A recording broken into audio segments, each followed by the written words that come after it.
우리가 살아가다 보면 여러 가지 인생의 변수를 만나게 됩니다.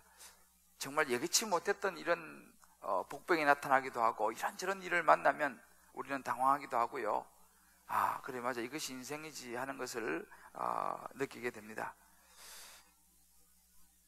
억울한 그런 어떤 편파적인 그런 판정이 우리 인생에 떨어지기도 하고, 억울한 일을 만나기도 하고, 공평하지 못한 일들을 만나기도 하고, 아마 여러분들도 다 이제 나름대로는 생각하셨겠습니다만, 이번에 그 소치 올림픽, 누구는 그때 수치 올림픽이라고 그러는데, 우리 김연아 선수가 정말 실수 없이 너무 멋지게 잘 이제 프리스케이팅을 마쳤는데, 뭐 한번 실수도 하고 한 사람에게 금메달이 돌아가는, 뭐 여러 세계에서 이제 이 피겨의 전설들이라고 말해지는 사람들도 야, 이거 너무 정말 어처구니 없다라고 말하는 그런 일들도 일어나는 것이 인생이더라는 거예요.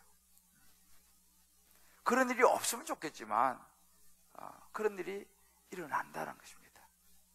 전혀 예상치 못했던 사람이 갑자기 나타나가지고 나의 모든 것을 갑자기 가져가 버릴 수도 있고 말이죠. 정말 야, 저 사람이 저럴 줄 몰랐어 라고 말할 수 있는 그런 일도 우리 인생에서 일어날 수 있다는 것입니다. 그러면 이제 우리가 우리 안에 어찌 보면 주체할 수 없는 여러 가지 마음의 힘듦이 생깁니다. 그래서 현대인들에게 많이 생기는 병이 우라병, 화병이라고 그래요. 이 우라라는 이 병을 의학적으로 이렇게 설명하더라고요. 억울한 감정을 제대로 발산하지 못하고 억지로 참는 데서 오는 신경성화. 쉽게 말하면 우라가 치밀어서 못 살겠다는 거예요. 이게 어떻게 이럴 수 있냐 이 말이죠. 이게 이제 이 울화병이 이제 어떻게 이게 가냐면은 우울증으로 가게 되고 불면증으로 가게 되고 이런 현상이 의학적으로 이제 일어난다고 해요. 그러니까 이것이 어떻게 보면 인생이라는 것입니다. 야, 기가 막힌 그런 일들이 일어나는 것. 그럼 이런 일들이 예수 안 믿는 사람에게만 일어나느냐? 그렇지 않다는 것이죠. 예수 믿는 사람에게도 이런 일이 일어난다는 거예요. 자다가도 그냥 그 생각만 하면 눈이 떠지고 벌떡벌떡 일어나는 그런 일이 인생의 변수로 일어난다는 사실입니다. 그럴 때 그러면 예수 믿는 사람과 믿지 않는 사람의 차이는 뭐냐? 도대체 그러면 그런 상황들을 우리가 어떻게 다스리고 처리할 것인가?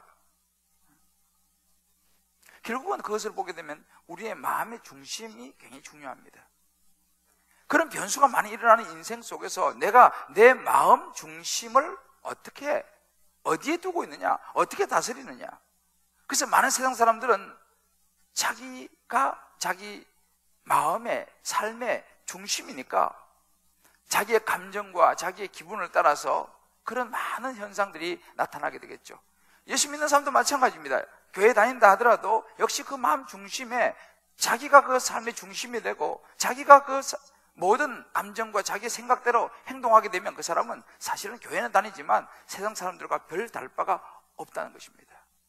그러나 이런 상황 속에서 정말 예수 믿는 사람, 성도라고 하면, 교회를 다닌다고 하면 그 삶에 그런 인생의 변수가 나타날 때 자기를 주장하는 것이 바로 하나님이 되어야 된다. 이 차이가 사소한 차이지만 굉장히 큰 차이다 라는 것을 성경은 우리에게 잘 이야기해 주고 있습니다. 그래서 이것을 다른 말로 표현하게 되면 그 마음에 어떤 믿음을 가지고 살아가느냐.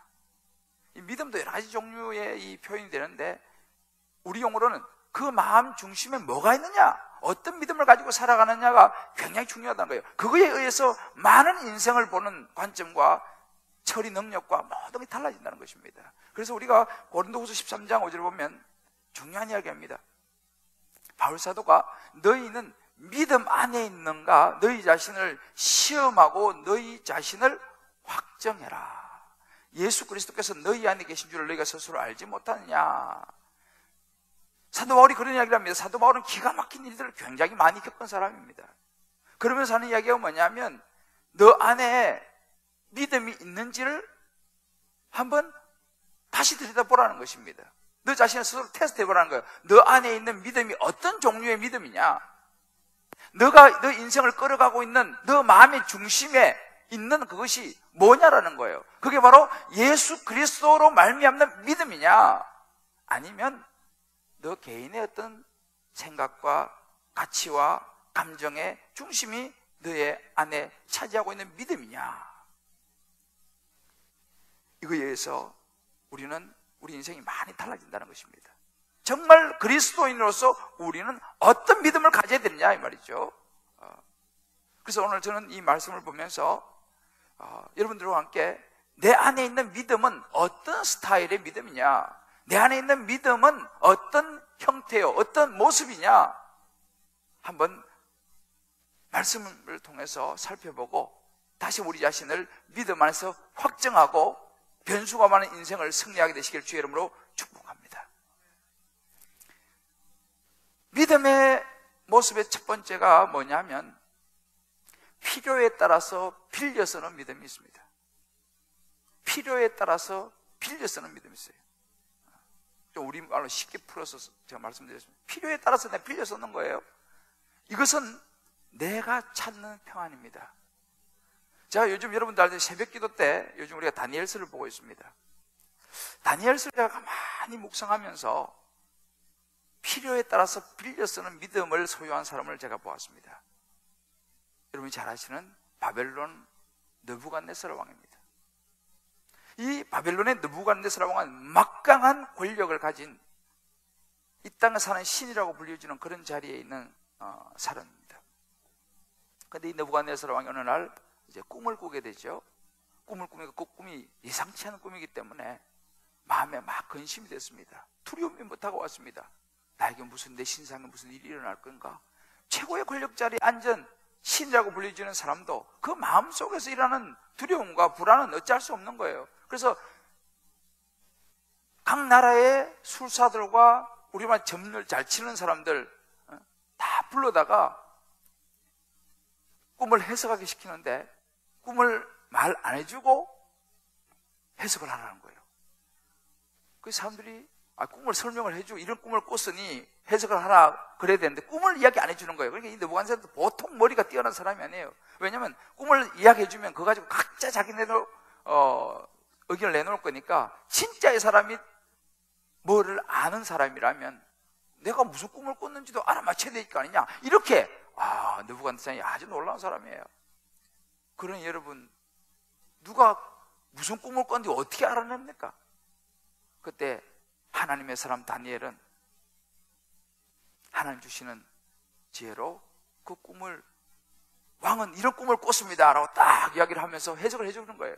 거기서 이 느부갓네살 왕이 탐복을 하죠. 그러면서 무슨 꿈을 이렇게 합니다. 하나님을 인정하는 다니엘서 2장 47절을 보면요, 너희 하나님은 참으로 모든 신들의 신이시오 모든 왕의 주제시구나. 내가 너희 은밀한 것을 나타내었으니 내 하나님은 또 은밀한 것을 나타내시니시거든. 탐복을 하는 거예요. 자기가 꾼 꿈을 말도 안 했는데 이 다니엘이 그 꿈을 이야기하고 해석까지 하는 걸 보면서 너 하나님을 인정합니다. 느부갓네살이 굉장한, 어떻게 그걸 알아내는, 너 하나님은 굉장하구나. 그래가지고 다니엘을 전국을 다스리는 사람으로 임명을 해요. 근데 문제는 뭐냐면 그 다음에 이 느부갓네살이 이 금신상을 만들어가지고 절을 하게 만들어요. 우상을 만들어 놓고 절을 하게 만듭니다. 그러면서 많은 사람들이 자기 아래 무릎을 꿇게 만드는 거예요. 그래서 그 우상에 절하지 않은 사람들은 다 풀무불에 던져서 죽이겠다 명령을 내리는 거죠. 그때 이제 다니엘의 세 친구 사드락, 메삭과 아벳노고 이 사람들이 하나님을 경외하는 사람이라 그 금신하고 절하지 않습니다. 결국은 왕이 그 느부갓네살이 화가 나가지고 풀무불 도자기 구워내는 그런 엄청난 불을 7배나 되는, 그래서 가까이 사람을 집어넣으려고 간 사람이 다 죽는 엄청난 불에다 던져버리죠. 그런데 그 풀무볼에서 이 세 사람이 분명히 들어갔는데 4사람이 있는 거예요. 머리털 하나 상하지 않고 있는 모습을 보고 느부갓네살이 또 엄청난 충격과 함께 놀랍니다. 그리고 그들을 나오라 그러니까 정말 머리털 하나 상하지 않았습니다. 그 모습을 보고 느부갓네살이 다니엘 4장 2절을 이렇게 하겠습니다. 지극히 높으신 하나님, 지극히 높으신 하나님이 내게 행하신 이적과 놀라운 일을 내가 알게 하기를 즐겨하노라. 또다시 탐복을 하는 거예요. 이 사드락과 메삭과 아벳느고의 그 하나님, 이 다니엘의 하나님을 높이는 것입니다. 여러분 보십시오. 느부갓네살 왕이 하나님을 믿었을까요? 안 믿었을까요? 느부갓네살 왕은요, 하나님을 인정했습니다. 이야, 최고의 하나님이시다. 우리 그냥 보면요, 느부갓네살이 하나님을 아는 것처럼 보여요. 어떤 분인지 잘 아는 것처럼 보입니다. 그런데 가만히 보면요, 사실 그렇지 않습니다. 하나님을 인정은 해요. 이야, 당신 하나님이 굉장하다 인정을 하는데 자기는 그 하나님의 자녀가 안 되는 거예요. 자기 인생의 주권자로는 받아들이지 않는 것입니다. 인정을 하는 것입니다. 쉽게 말해서 이 느부갓네살은 자기의 하나님이 아니라 자기를 돕는 신하, 자기를 보호해 줄 수 있는 신하의 능력 있는 다니엘의 능력의 하나님으로 인정하고 아는 것이지, 자기의 인생을 주관하는 하나님으로는 믿지 못하고 있는 것입니다. 그냥 신하를 좀 이용하는 거죠. 하나님을 압니다.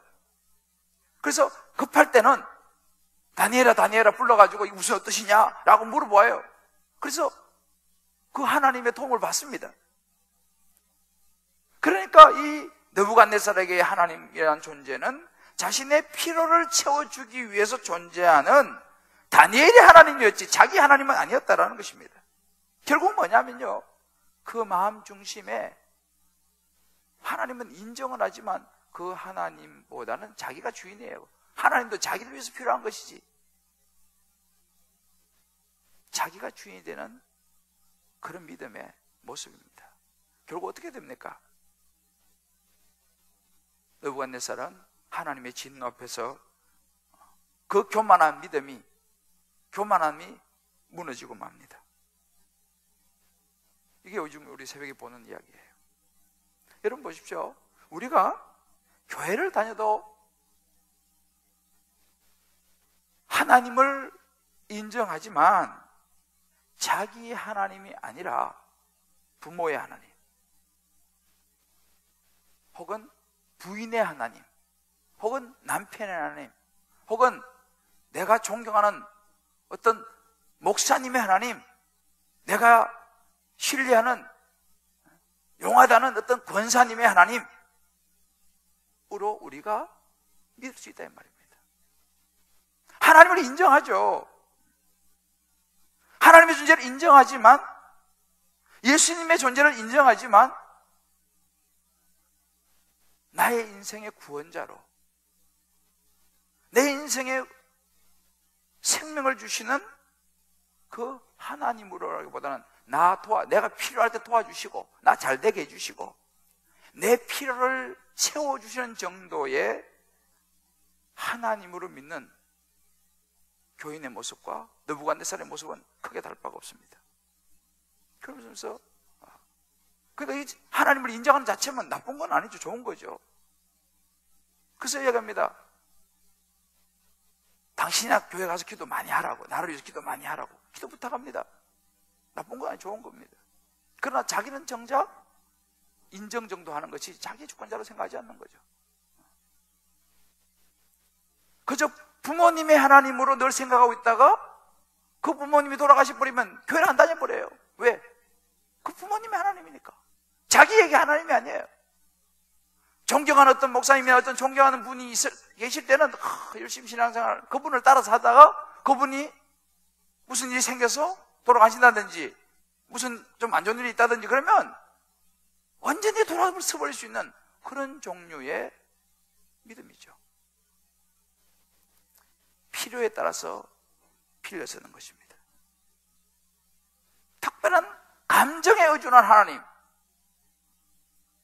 특별한 무슨 뭐 집회라든지 뭐 이럴 때 막 그럴 때는 막 하나님을 인정하고 믿는 것 같고 말이죠. 그런데 그런 것이 끝나고 나면 다시 흐지부지해지는 그런 특별한 기간에 감정에 의존하는 그런 하나님을 믿는 믿음. 여러분, 우리 안에 이런 모습이 없을까요? 한번 우리 자신의 안에 있는 믿음을 확정해 봐야 됩니다. 내 안에 있는 믿음은 어떤 믿음인가? 나는 정말 구원에 이르게 하는 믿음, 예수 그리스도로 말미암아서 영원한 생명에 이르게 하는 어떤 상황 속에도 흔들리지 않는 인생의 이런 변수 저런 변수, 편파 판정에다가 억울한 일, 뭐 불공평한 일, 기가 막힌 일들이 내 인생에 일어난다 하더라도 그것 때문에 흔들리지 않는, 직접적으로 그것이 내 삶에 영향을 미치지 못하는 그런 확고한 눈에 보이는 믿음, 눈에 보이는 소망, 그런 믿음이 나에게 있느냐? 우리 한번 우리 스스로의 믿음을 확정해 봐야 됩니다. 그렇다면 그런 눈에 보이는 믿음은 어떤 믿음이냐? 어떤 모습이냐? 오늘 본문에서 베드로 사도가 그것을 우리에게 잘 보여주고 있습니다. 베드로 사도는요, 정말 우리에게 필요한 어떤 이런 인생의 변수에 흔들리지 않는 그런 믿음의 모습을 우리에게 보여주고 있어요. 오늘 우리 본문입니다. 당시 이 로마의 속국이죠, 유대는. 그래서 그 유대 나라를 통치하는 위임을 받은 사람이 헤롯 왕입니다. 이 헤롯 왕은 유대를 다스려야 되고 자기가 이제 통치하는 나라인데 자기가 다스리는 동네에 그 나라에 분란이 일어나면 안 되지 않습니까? 그래서 이 사람 생각이 뭐냐면 그 당시 유대인들의 그 유대는 유대인들이 기득권자였습니다. 그러니까 유대인들의 마음을 잘 사야 돼. 그러면 별 분란이 없어요. 그래서 유대인들이 잘 자기에 협조하도록 하려고 하는 의도가 헤롯 왕에게 있었습니다. 그래서 보니까 그 당시 유대인들에게 무슨 일이 있었냐면 기독교인들에 대한 아주 안 좋은 그런 마음들이 있었습니다. 우리 지금 보고 있지 않습니까? 스데반 밖에서 죽이고 뭐 예수 믿는 사람들 자꾸 유대인들이 거슬리니까 잡아다 옥에 가두고 이제 그런 박해도 일어나고 그런데 가보니까 헤롯 왕이 보니까 유대인들이 좋아하는 것은 이 소수의 기독교인들을 아주 싫어하는 것입니다. 그래서 이 유대인들의 마음을 살려고 한 첫 번째 일이 뭐냐 하면은 12사도, 예수님의 12제자 중에 하나인 야고보 사도를 잡아다가 처형하는 것이었습니다. 오늘 2절을 보면 나와요. 요한의 형제 야고보를 칼로 죽인, 여기서 칼로 죽였다는 말은 우리 번역에는 이렇게 나와 있지만 실제로 이게 보면요, 참수했다 이 말이에요. 목을 뱉다, 이렇게 번역이 정확합니다. 그러니까 이 야고보를 잡아다가요 참수해버렸어요. 목을 베버렸어요. 그러니까 3절에 보면 무슨 얘기냐면 유대인들이 기뻐하는 모습이 나와요. 유대인들이 기뻐하니, 너무 좋아하는 거예요. 기독교인을 데려다가 참수해서 목을 베버렸으니 유대인들이 막 기뻐하는 거예요. 그 모습을 보고 이 헤롯 왕이 무슨 생각하면, 그러면 내가 좀 더 이제 더 확고해야겠다라고 생각해서 예수님의 수제 베드로를 잡아들이라 명령을 내립니다. 그 명령을 받아서 군인들이 가서 베드로를 잡아오죠. 베드로를 잡혀서 감옥에 갇힙니다. 그리고 이제 바로 적절 심판에 넘겨가지고 야고보처럼 참수, 이게 이제 수순이었는데 마침 그때 6월절이었어요. 6월절에는 사람을 죽이고 이렇게 할 수 없는 그 유대인의 관습이 있습니다. 그래서 예수님도 6월절에 지나고 나서 했죠. 그러니까 그런 것까지 다 이제 편리를 봐주는 거죠. 그래서 6월절이 끝나기 기다려서 이제 6월절이 끝나는 바로 그 다음날 이제 이 베드로를 적결 심판해서 참수하려고 하는 그 상황과 분위기가 오늘 우리가 읽었던 이 아주 긴박한 그런 상황이 오늘 이 본문이에요. 바로 그 전날 마지막 날 밤입니다. 여기에서 우리는 믿음의 모습의 두 번째를 볼 수 있어요. 바로 뭐냐면 보이는 믿음입니다. 이 보이는 믿음은 자기에게서 자기가 찾는 평안이 아니고 하나님이 주시는 평안이 임하는 것이 보이는 믿음입니다. 자, 보십시다. 베드로가 죽음을 앞두고 있었습니다. 이제 날이 새면요, 재판받고 처형되는 거예요. 참수를 당하는 거예요. 베드로가 좀 전에 야고보가 그렇게 되는 것을 보았습니다. 기가 막힌 일이죠. 그런데 이 베드로는 특별히 그 이전에 여러분 기억나시겠습니다만, 베드로가 감옥에 갇혔다가 천사에 의해서 노임을 받을 때가 있었습니다. 갑자기 사라진 거죠. 그래서 이 사람들이 이걸 기억한 거예요. 베드로가 또 이 베드로는 보통 사람이 아니다, 또 사라질지 모른다 해가지고 이번에는 철통 같은 경고를 합니다. 그래서 군인들을 갖다가요, 4사람씩 조를 나눠가지고 지키게 하고, 심지어 감옥 속에서 이 군인 2사람 양쪽에 딱 해가지고, 이 우리만 쇠사슬 수갑이죠, 수갑을 갖다가 베드로 자기한테만 채운 게 아니고 이 수갑을 채워갖고 옆 사람과 같이 묶어 놓은 거예요. 도망 못 가도록. 그리고 그 성경에 보면 첫째 파수, 둘째 파수, 이게 문이 한 겹이 아니고 문이 하나 있고 또 그 다음에 또 문이 있는 거예요. 얼마나 철통같이 이 베드로를 지킵니다. 그 뭐 꼼짝할 수가 없는 그런 상황이에요. 쇠사슬에 같이 묶여가지고 양쪽에 딱 군인들 옆에 붙어 있으니까 그런 상황입니다. 그런데 놀라운 장면이 나와요. 그런 상황에서 베드로가 잠을 자는 거예요. 여러분 생각해 보세요. 그런 상황에 잠이 올까요 지금?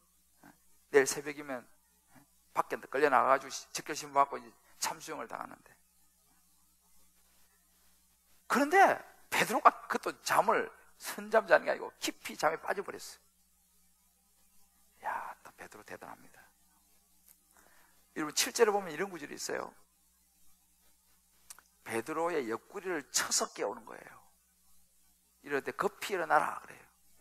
그냥 선잠 잤으면 살짝 건드려도 놀래가지고 지금 또 나를 이제 붙잡아냐, 이런 분위기 아니에요. 우리가 가끔 영화 같은 데 보면 사형수들 얼마나 두려워합니까? 지금 그 사형수예요. 말하자면 심판 안 받으면 뭐 뻔한 거죠. 그런데 얼마나 깊이 잠이 들었으면 천사가, 주의 사자가 와가지고요, 일어나, 이게 아니고 뭐요, 쳐가지고 깨운 거예요. 일어나라고. 그래도 베드로가요, 그 뒤에 보면 비몽사몽해요. 꿈인지 생신지 막 정신을 못 차려.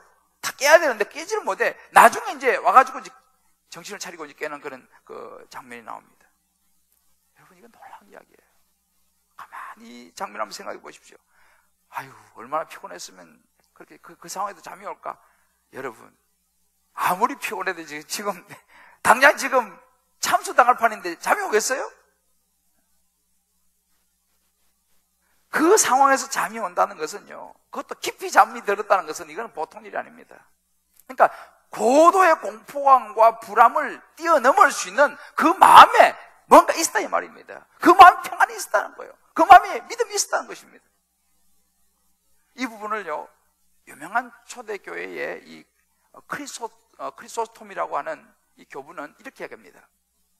이 바울 사도행전 16장 25절에 보면 바울이 쇠사슬에 묶여가지고 감옥 속에서 찬송을 부르던 이야기를 하면서, 바울은 찬송가를 부르며 한편 베드로가 잠이 든 것은 아름다운 장면이다, 이렇게 표현합니다. 야, 베드로가 잠이 든 것, 바울이 쇠사슬에 묶여서 찬송하는 것도 그렇고, 이 베드로가 이런 참 상황 속에서 저렇게 잠이 들 수 있다는 것은, 야, 정말 아름다운 장면이다. 무슨 이야기입니까? 그것은 사람으로는 안 된다는 거예요. 그런 상황 속에서 깊이 잠이 든다는 것은 하나님 주신 놀라운 평안 아니고는 안 된다. 그것이 너무 아름답다. 이 크리스토스는 보니까 그것이 너무 아름답다라고 표현했습니다. 야, 정말 굉장한 장면 아닙니까? 이게 바로 보이는 믿음이에요. 믿음은 현실적입니다. 부황부황한 게 아니에요. 현실적이에요. 현실에 나타나는 거예요. 이게 보이는 믿음인 거예요. 베드로 보면은 너무 아름다운 장면인 거예요. 죽음 앞에서. 사람들은 말합니다. 아유, 그거 어떻게 그게 가능해요? 베드로도 사람인데 어떻게 그 상황에 잠이 올까요? 그게 뭐 말이 되는 이야기입니까? 라고 말할 것입니다. 제가 생각해도 그래요. 잘 이해가 안 돼요. 근데 그것은 우리의 기준이에요. 우리의 상식으로 보게 되면 진짜 그런 데 어떻게 잠을 잡니까? 그런데 여러분, 믿음이라는 것은요, 믿음이라는 것은 우리의 수준으로 생각하는 그 정도가 믿음이 아닙니다. 믿음이 뭐냐? 스펄전 목사님이 한번 설교하면서 이 믿음에 대해서 이야기하는 것을 제가 보니까 스펄전 목사님이 이렇게 믿음에 설명했습니다. 어떻게라고 말하는 것은 불신앙입니다. 그 말은 믿음과 상반되는 말입니다. 우리는 방법을 모릅니다. 하나님의 손에 달린 것입니다. 믿음은 결코 어떻게라는 말을 하지 않습니다. 여러분, 어떻게 생각하세요? 스펄전 목사님은 어떻게라고 말하는 것은 믿음이 아니라는 것입니다. 왜요? 불신앙이라는 거예요. 그거는 어떻게 그런 일이 일어날 수 있어? 왜? 우리 수준을 생각한다는 것입니다. 우리는 우리의 인간은요, 천지를 하나님 방법을 모르는 것이 정상이라는 말이에요. 하나님 어떻게, 그 자체는 이미 불신앙이라는 말이에요. 그 믿음이 아니라는 거예요. 왜 너 수준으로 생각하냐면 하나님을 갖다가. 일리가 있지 않습니까? 창세기 보면요, 하나님이 빛이 있으라 하니 그대로 되니라. 하나님이 하늘의 궁창을 만드시니 그대로 되니라. 여러분, 하나님은요, 빛이 있으라 하면 그대로 되는 것이 하나님의 능력인 줄 믿으시기 바랍니다. 아유, 어떻게 그 빛이 있으라 말하는데 빛이 생겨요? 여러분, 이것은 믿음이 아니라는 거예요. 어떻게라는 토를 다는 것은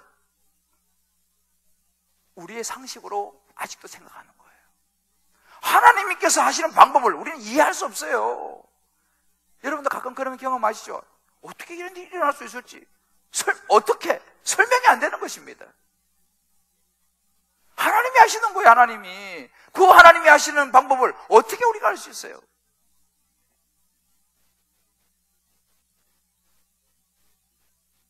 여러분, 그 순간에 자꾸만 내 상식을 가지고 하나님의 방법을 이해하려고 어떻게 그런 일이 일어날 수 있지? 라고 따지는 것은, 그것은 믿음이 아닙니다. 베드로 사도가 이 자신의 믿음에 대해서 베드로전서 1장 6절 7절 이렇게 말합니다. 그러므로 너희가 이제 여러 가지 시험으로 말미암아 잠깐 근심하게 되지 않을 수 없으나 오히려 크게 기뻐한다 했습니다. 너희 믿음이 확실함은 불로 연단하여도 없어질 금보다 더 귀하다는 거예요. 그리스도께서 나타나실 때 칭찬과 영광과 존귀를 얻게 하고, 진짜 믿음은요, 불로 지져도, 진짜 믿음은 내가 도저히 어떻게 라는 이해되지 않는 상황 속에서도 흔들리지 않는 것, 그게 믿음의 확실이라고 합니다. 왜요? 그리스도께서 나타나실 때 하나님께 주시는 칭찬과 영광과 존귀를 얻게 하실 거예요. 믿음이 있기 때문에. 베드로에게는 큰 믿음이 있었어요. 죽음이라는 엄청난 공포와 두려움이 눈앞에 있었지만 잠깐은 근심할지 몰라요. 사람이니까. 그러나 그 안에 있는 하나님이 주시는 평안을 그 누구도 깰 수 없었다는 것입니다. 이게 바로 보이는 믿음이에요. 우리 한번 생각해봐요. 내 안에는 이런 보이는 믿음이 있는가? 내 안에 이런 평안이 있는가? 어떤 상황 속에서도 하나님이 나를 지키시고 나를 인도하시고 나에게 가장 좋은 것을 주실 것이라는 그런 믿음에서 말미암는 평안이 있느냐 이 말이에요. 이런 믿음은요, 뭐 설교한다고 되는 게 아니에요. 이것을 가르친다고 되는 게 아니에요. 날마다 사람들이 이야기한다고 되는 게 아니에요.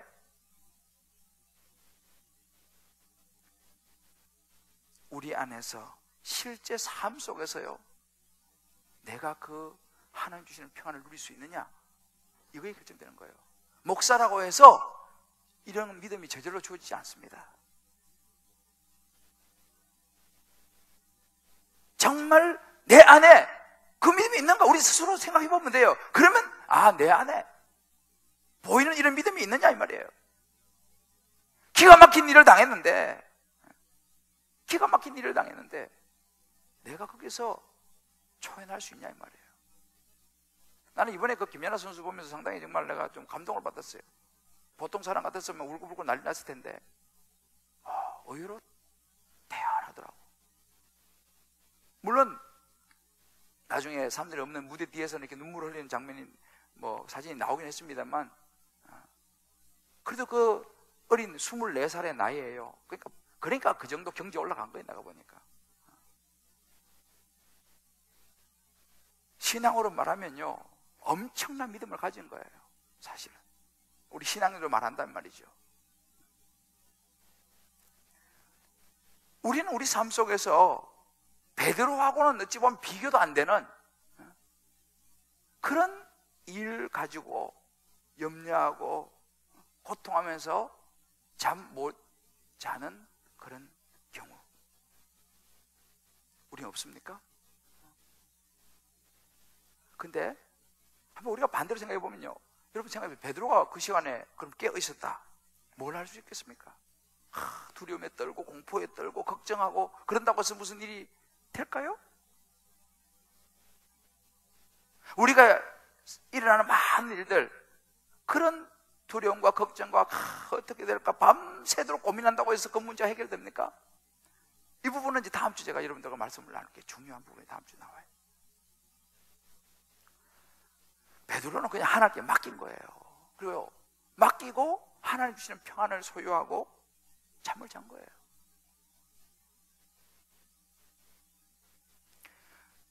스펄전 목사님은 이런 그 베드로의 모습을 이렇게 표현하시더라고요. 베드로의 영혼이 자유로웠기 때문이다. 베드로의 영혼이 자유로웠기 때문이다. 아마도 그는 꿈속에서 믿고 말할 수 없는 영광스러운 즐거움으로 기뻐하였을 것이다.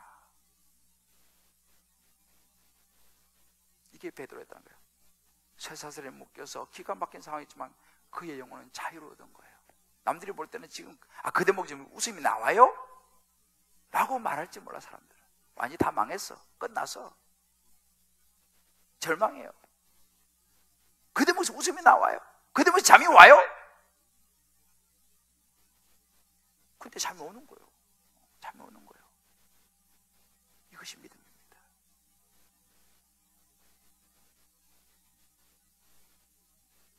그래서 잠을 보면 하나님이 사랑하신 자에게 잠을 주신다 그러잖아요. 그 말은 굉장히 깊은 의미가 있어요. 잠은 아무나 자는 게 아니에요.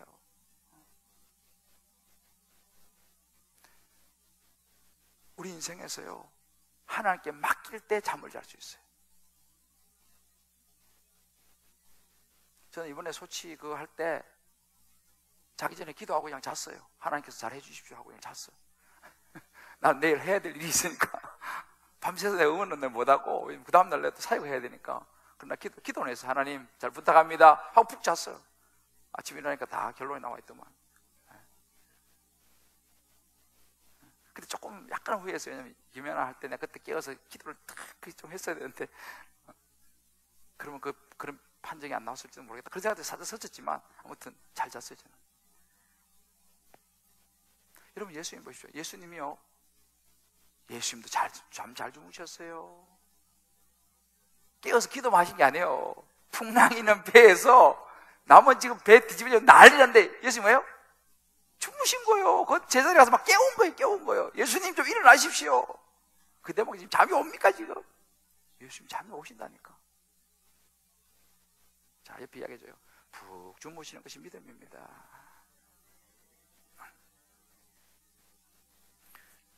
푹 주무시는 게 믿음이에요. 아이고 목사님, 저는 그 믿음 확실합니다. 저는 잠은 너무 잘 잡니다. 헷갈리면 안 돼요, 여러분. 그 믿음이 아니에요. 하나님을 의지함으로 오는 평안을 누리며 잠을 자는 게 그 믿음이지, 그냥 잠이 많아가지고 자는 사람 그 믿음이 아니에요. 오해하지 마세요. 그건 잠이 많은 거 게으른 거예요, 그거는. 베드로에게는 보이지 않는 믿음이 있었습니다. 마지막으로 베드로에게 보이는 믿음이 뭐냐면요, 믿음의 모습은 소망의 믿음이 있었어요. 그 안에 소망이 있었다는 것입니다. 예수님의 제자 여러분, 사도 야고보의 죽음은요 2절에 보게 되면 아주 심플하게 했어요. 요한의 형제 야고보는 칼로 죽이니 끝. 야, 너무하잖아요. 야고보는요 예수님의 제자로 정말 그렇게 하다가 참수당한 사람인데 한 줄 끝이에요. 근데 가만히 보면요, 우리 그 사도행 7장에 보면 스데반 집사 있잖아요. 스데반 집사는요, 스데반 집사의 죽음에 대해서요, 얼마나 많은 장을 하려는지 몰라요. 7장 전체가 스데반 집사의 설교고, 뒤에 보면은 아주 자세하게 돌에 맞아 죽는 장면, 하늘이 열리고 얼굴이 광채같이 비치고 엄청 자세하게 묘사하잖아요, 이 스데반 집사의. 그죠? 보셨죠? 그래 보면서 이야, 사도 야고보는 반줄로 끝나고, 우리 목사인 이 야고보는 반줄로 끝나고, 집사 스데반은 엄청 화려하시네. 죽음에 대해서 말이에요. 그렇잖아요. 그러면은 하나님은 야고보는 그냥 대충 생각하시고 스데반 집사만 굉장히 중요하게 생각했을까요? 그게 아니겠죠. 성경이 우리에게 보여주려고 하는 것은 뭐냐면요, 죽음이라는 것은 크게 중요한 게 아니다 이 말입니다. 죽음이라는 것은 하나님의 영혼의 관점에서 보면 그거는 사소하다는 거예요. 그래서 영국의 유명한 그 설교자 맥클라렌이라는 분이 이런 이야기를 했습니다. 영혼으로부터 바라보는 자들에게 죽음은 사소한 것이다 그랬어요. 그러니까 하나님의 눈에 볼 때는 이 땅에서의 죽음은요, 그건 사소한 거예요. 그러니까 뭐 반줄이 언급됐던, 아예 언급이 안 됐던 사람들이 얼마나 많습니까? 아니면 뭐 스데반처럼 좀 길게 언급했던, 여러분 그게 중요한 게 아니고, 베드로 앞에는 죽음이라는 것이 큰 문제가 아니다 이 말입니다. 왜요? 현재 고난 장차 그 앞에 나타날 영광과 비교할 수 없다는 사실을 베드로가 믿었다는 사실을 여러분 믿으시길 바랍니다. 베드로에게는요, 지금 눈앞에 죽음 이거보다는 장차 나타날 영광이 너무 크다는 거예요. 내가 죽음 앞에서 얼마만큼 초연할 수 있느냐? 그것은요, 내가 보이는 소망이 분명해야 돼요. 이 믿음이 있어야 돼요. 그래야지 우리가 죽음 앞에서 떨지 않지. 안 그러면 많은 사람들이 죽음에서 얼마나 두려워하는지 몰라요. 왜? 장차 나타날 영광이 안 보이니까. 저는 이 죽음 앞에서 이제 생을 떠나는 많은 분들을 봤습니다만, 제 마음에 참 한 분은 오카노 목사님이 돌아가시기 전에 중환자실에서, 저는 뭐 직접 듣지 못했지만 이제 나중에 그 아들이 그런 이야기를 하는 걸 제가 봤어요. 그런 이야기 하시더라는 거예요. 이제 사랑하는 예수님 보고 싶다. 예수님 만나고 싶다. 그런 이야기를 하시더라는 거예요. 나는 그 이야기를 듣고요, 야, 진짜 확실하시구나. 확실하시구나. 이제 죽음 앞에요. 어떻게 하면 좀 더 오래 살 수 있을까? 이게 아니고, 이제 내 사랑하는 예수님 만나고 싶다. 난 그 얘기 들었을 때, 야, 이게 바로 소망이라는 거예요. 이 땅에 너무 연연할 거 없어요. 때가 되면 더 좋은 하나님, 예수님 내가 만나고 싶다. 이게 보이는 소망입니다. 이게 진짜 믿음이에요. 그때 가봐야 알아. 그때 가봐야 알아. 물론 육신의 약함으로 치매가 온다든지 이런 것도 또 별개의 문제예요. 그건 뭐 인간을 어찌 할 수 없는 그런 부분이니까, 그런 부분을 말고 우리가 정신이 온전하다면 이것이 진짜 믿음이에요. 보이는 소망입니다. 베드로에게는 베드로전서 1장 8절 9절 이런 말씀이 있었어요. 베드로가 고백한 것입니다. 예수를 너희가 보지 못하였더나 사랑하는도다. 이제도 보지 못하나 믿고 말할 수 없는 영광스러운 기쁨으로 즐거움으로 기뻐하니 믿음의 결국 곧 영혼의 구원을 받음이라. 베드로에게는 이게 있었어요. 사랑하는 성도 여러분, 이 구절을 다시 한번 같이 읽어봅시다. 같이 한번 읽어볼까요? 시작. 예수를 너희가 보지 못하였으나 사랑하는도다. 이제도 보지 못하나 믿고 말할 수 없는 영광스러운 즐거움으로 기뻐하니 믿음의 결국 곧 영혼의 구원을 받으리라. 베드로에게는 이것이 있었어요. 예수님 지금 이제 보지 못해요. 성천하셨어요.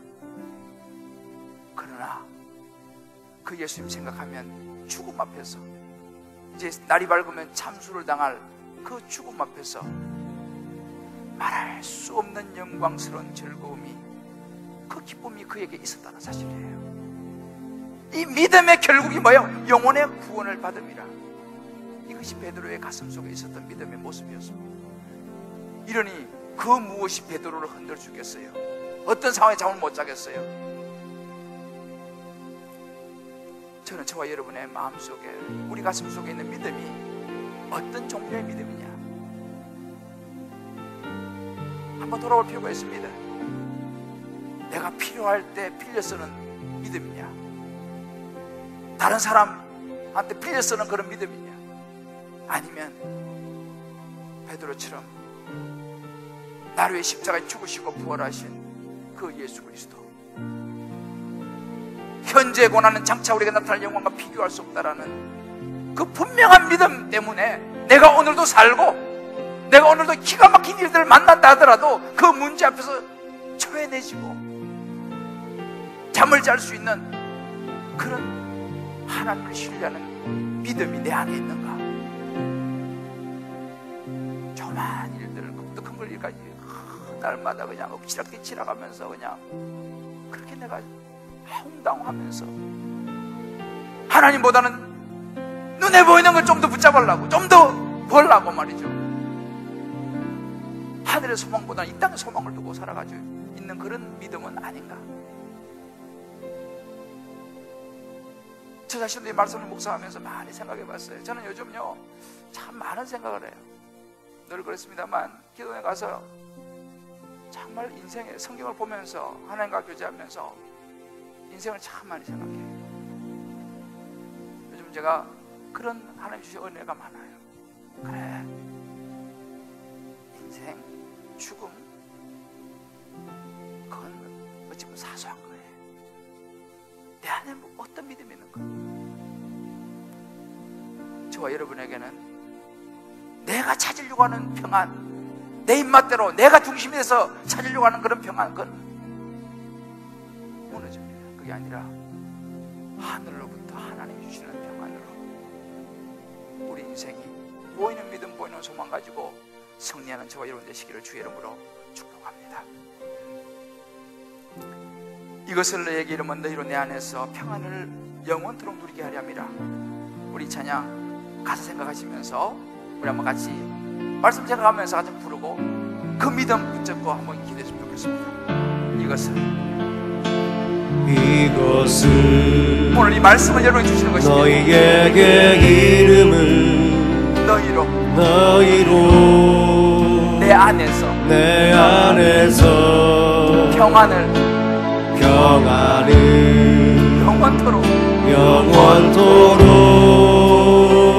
누리게 하려 함이라.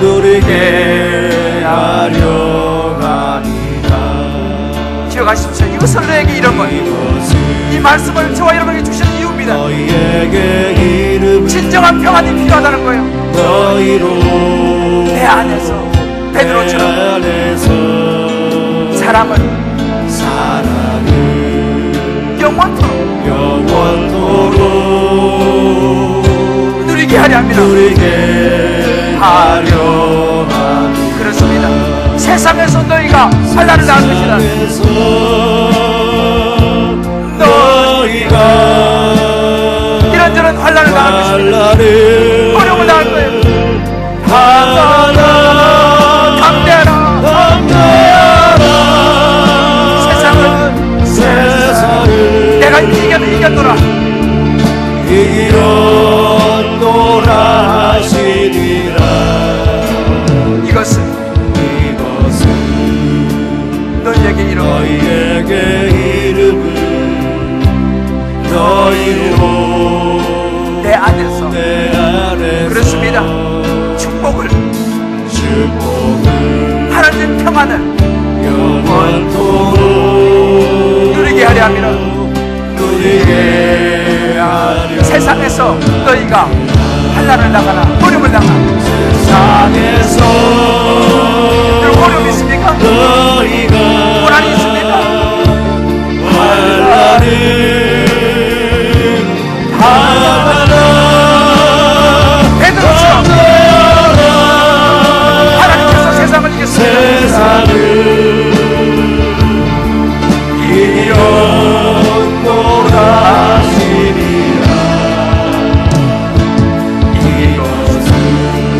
너희에게 이름은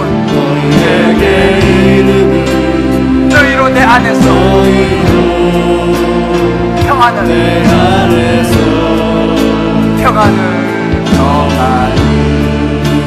영원토록 누리게 하려 함이라.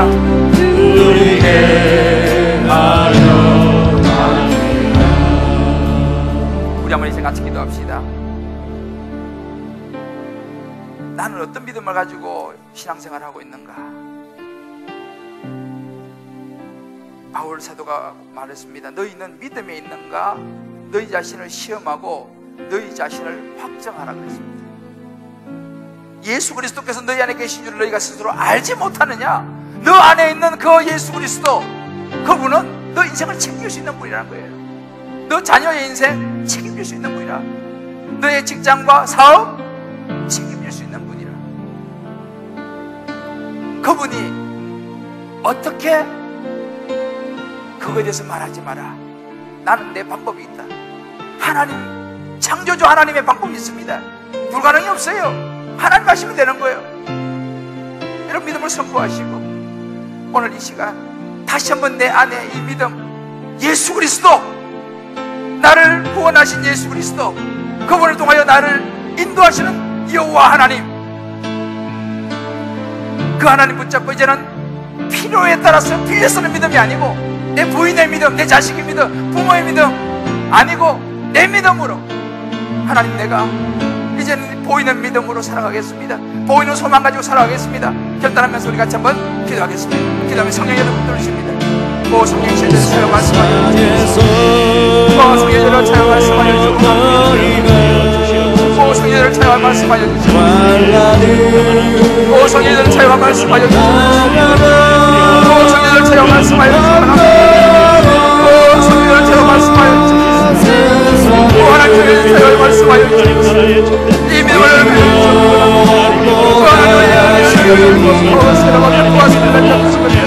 주여 하나님을 약하고 하나님 아버지 주여 하나님 아버지 역사에 원합니다. 하나님 아버지 하나님 아버지 역사에 원합니다. 하나님 말씀하십니다. 하나님 아버지 원합니다. 아버지 역사에 원합니다. 주여 아버지 하나님 하나님 역사에 원합니다. 하나님 역사에 세상에서 저희가 원하는 그렇습니다. 하나님 원했습니다. 하나님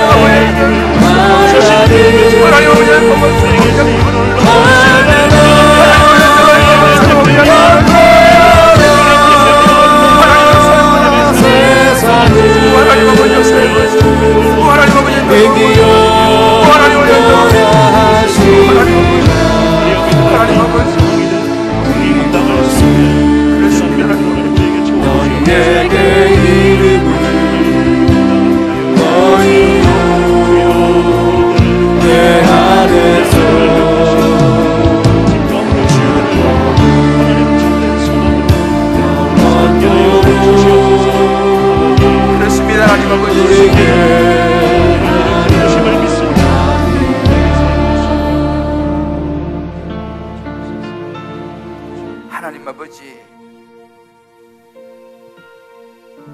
죽음 앞에서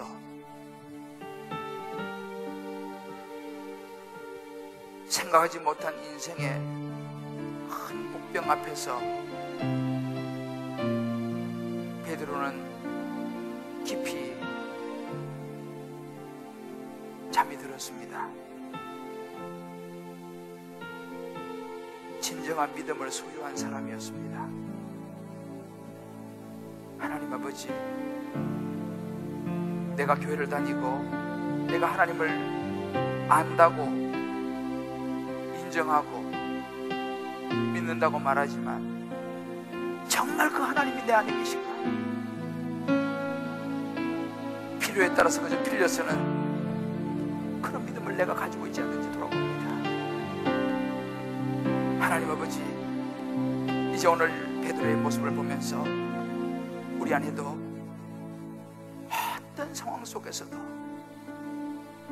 나를 십자가에 죽으시고 부활하신 그 예수 그리스도로 말미암아, 나를 사랑하시는 하나님으로 말미암아 흔들리지 않는 보이는 믿음의 소유자가 되게 하여 주시옵소서. 보이는 소망의 주인공이 되게 하여 주시옵소서. 그래서 하나님 아버지, 우리가 세상은 비록 이런저런 복병으로 우리를 힘들게 하고 환난이 오고 우리를 괴롭게 하고 우리가 예수 믿는 것 때문에 오히려 고통을 고통을 당할지라도 하나님, 이미 하나님은 세상을 이기셨고 현재 고난이 장차 우리에게 나타날 영광과 비교할 수 없음을 확실히 믿고 승리케 하여 주시옵소서. 하나님, 이 말씀이 우리에게 힘이 되게 도와주시고 우리도 이제 베드로처럼 맛있는 보이는 믿음, 보이는 소망의 주인공 되어서 이 땅에서부터 하늘의 평안을 누리고 어떤 일이 있다 하더라도 우리 안에 평안으로 깊은 잠을 자게 하여 주옵소서. 하나님 주시는 평안으로 우리 인생을 승리케 하여 주옵소서. 예수님 이름으로 기도드립니다. 아멘. 우리 지금 다 자리에 일어나시면서요, 우리 옆에 이렇게 한번 축복합시다. 우리 보이는 믿음으로 승리합시다. 보이는 믿음으로 승리합시다. 베드로처럼 멋있게 잠을 잡시다. 베드로처럼 멋있게 잠을 잡시다. 할렐루야. 아멘. 그래요, 잘 수 있어요. 푹 자는 거요. 일은 누가 해요? 누가 해요? 하나님 하시는 거지. 어떻게 하란 말 하면 돼요, 안 돼요? 그거 안 돼요. 어떻게, 그거는 나는 몰라요. 하나님이 하시니까. 자, 우리 배우 이게 우리 어떻게 라고 더 이상 말하지 맙시다. 그대로 다시 하나님, 그건 하나님이 하시는 거예요. 우리가 어떻게 알아요, 그러면? 할렐루야. 아멘. 그래요. 그 하나님 붙잡으면 여러분 정말 행복한 사람이에요. 이게 복음이 주는 행복이에요. 행복하지 않아요? 나는 너무 행복한데. 주님, 요즘 참 감사해요. 이게 예수 믿는 거예요. 이게 예수 믿는 거예요. 이게 있어야지 예수 믿는 맛이 나요. 다시 한번 손을 잡고 이렇게 축복해요. 손을 잡으셔야 돼. 복음이 주는 행복을 누리며 삽시다. 행복을 누리며 삽시다. 할렐루야. 나의 믿음 주께 있네. 십자가 능력 있네. 영광 되었네. 주께서 우리를 승리케 하시네. 누가 우리 승리케 해요? 내가요? 나는 못해요. 하나님이 우리를 승리케 하셨습니다. 믿습니까? 우리의 능력, 우리의 소망 누구에게 있어요? 하나님께 있습니다. 우리의 능력, 우리의 소망 주께 있습니다. 이 찬양 힘차게 부르고요, 믿음을 선포하면서, 제가 해죠, 입술로 부르는 게 아니에요. 가슴으로 힘차게 선포하며 부르고 축도받고 세상에 나가서 많은 일을 변수일하는 세상에서 멋지게 승리하고 다시 돌아오시기 바랍니다. 나의 믿음 주께 있네. 나의 믿음 주께 있네. 십자가 능력이 내 영광 되었네. 할렐루야. 주께서 우리를 승리케 하시니 나의 능력, 나의 소망 주께 있네. 엄마는 나의 믿음, 나의 믿음 주께 있네.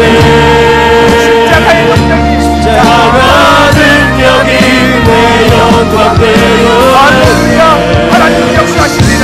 하나님 그래서 우리를 승리케 하시니 나의 능력, 나의 능력 나의 소망, 나의 소망 주께 있네. 나의 능력, 나의 능력 나의 소망, 나의 소망 주께 있네. 이제는 우리 주 예수 그리스도의 크신 은혜와 우리 하나님의 무한한 사랑하심과 성령의 역사하심이 오늘 이 말씀을, 베드로의 믿음을 가슴에 새기고 더 이상 필요에 따라 빌려 쓰는 믿음이 아니라 내 인생을 통째로 주관하시는 그 하나님, 어떤 순간에서도 나를 지키시는 하나님, 하나님의 방법대로 역사하실 그 하나님을 가슴에 부여지 않고 보이는 믿음, 보이는 소망을 가지고 살아가기로 결단한 모든 주의 백성들 머리 위에, 세대 사랑하는 모든 자녀들, 사랑 아내, 남편, 부모, 모든 삶의 기도 제목 위에, 군문에 간 우리 사랑하는 자녀들, 이런저런 일로 지방과 해외에 나가 여기 모든 권속들 주의 앞에 나오며 간절한 기도의 제목을 가지고 나와 강구하는 모든 주의 백성들 머리 위에 이제부터 영원토록 함께 하시길 간절히 축원하옵나이다. 아멘.